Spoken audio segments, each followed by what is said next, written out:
Você entende? Ou seja, a pessoa está grávido de reflexões, grávido de questionar a vida. A filosofia é daquele empurrãozinho, faz o parto. Agora, se você não está grávido, não dá para dar à luz. Cada um tem o seu momento de germinar uma insatisfação básica com uma vida muito superficial, condicionada apenas à sobrevivência confortável e prazerosa. É um momento que você esgota isso como sentido de vida e necessita de respostas maiores. Onde você iria buscar essas respostas dentro da sociedade? A filosofia se propõe exatamente a isso. Você acha que esse momento, essa gravidez de ideias, ela vem naturalmente no ser humano? Ou alguém precisa provocar isso? Ou alguma circunstância precisa provocar isso? Porque você falou, eu vivo... vamos lá, por exemplo, eu vivo sei lá, por prazer imediato, por tudo isso, sei lá, por parecer mais feliz do que eu realmente sou, não sei o quê, não sei o quê.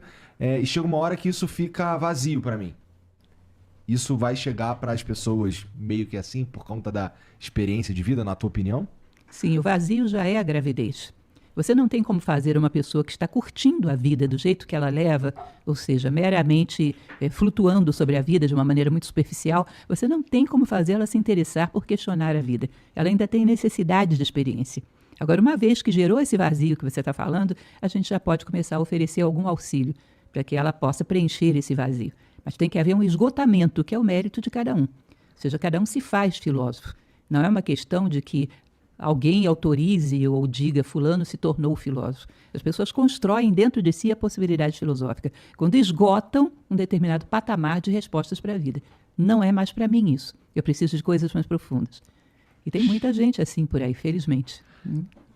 Podia ter mais, né? Podia. Sempre podia ter mais, claro. Esse momento chegou para você como? Na verdade, eu como adolescente, eu gostava de coisas como Khalil Gibran, Machado de Assis, e gostava, não sabia muito bem por quê, pelos questionamentos profundos que os dois fazem. Né? Machado de Assis, para mim, é um filósofo, pelo nível de questionamento dele. Quando eu encontrei Nova Acrópole, Khalil Gibran, do Profeta. Tá. Eu já os conhecia na adolescência e achava que ali tinha algo mais por trás daquilo que fazia ser tão interessante. Uhum. Eu conheci Nova Acrópole aos 24 anos. Desde os 24 anos eu pertenço a essa instituição. E foi uma filosofia que correspondia àquilo que eu esperava, ou seja, que tem um link com a minha vida, que dá respostas práticas para a minha vida.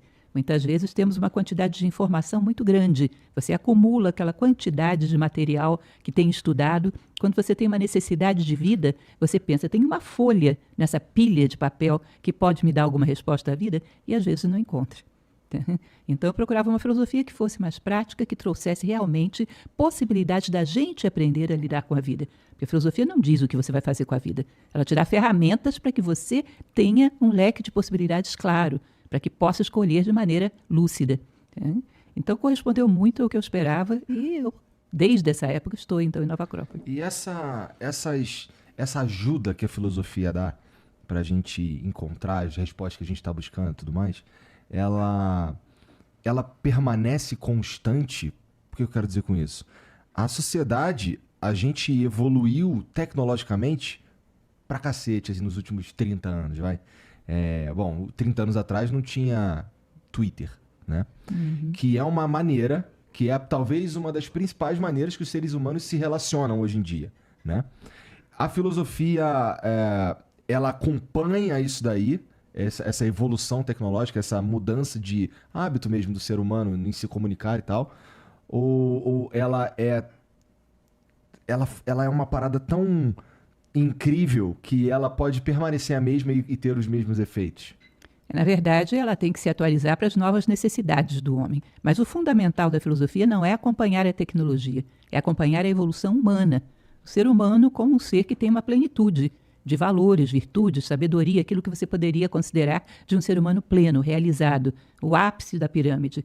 E como caminhar para lá, como ser cada vez mais digno da condição humana. E isso é atemporal. E isso é atemporal. Essa é uma evolução que a filosofia acompanha passo a passo. Se você pega, por exemplo, uma pessoa que hoje maneja inteligência artificial, maneja toda essa tecnologia que você fala, e uma pessoa que lá atrás, sei lá, na Grécia, manipulava simplesmente uma carroça, coisas muito básicas.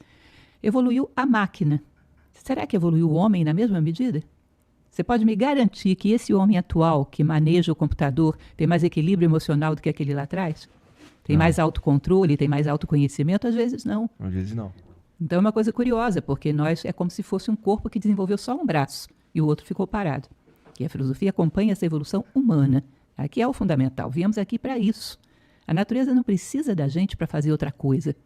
Você parar para pensar, nós geramos máquinas super velozes. A natureza produziu um monte de planetas voando aí para tudo quanto é lado. Então, ela produziu a velocidade da luz.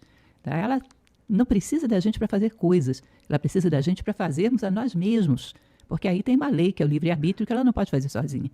Tá? Então, ela precisa que a gente construa nós mesmos como seres humanos. E, às vezes, essa tarefa fundamental a gente não faz. Aí você vai ver que, por trás dos desacertos todos do mundo, existe um ser humano que não está maduro.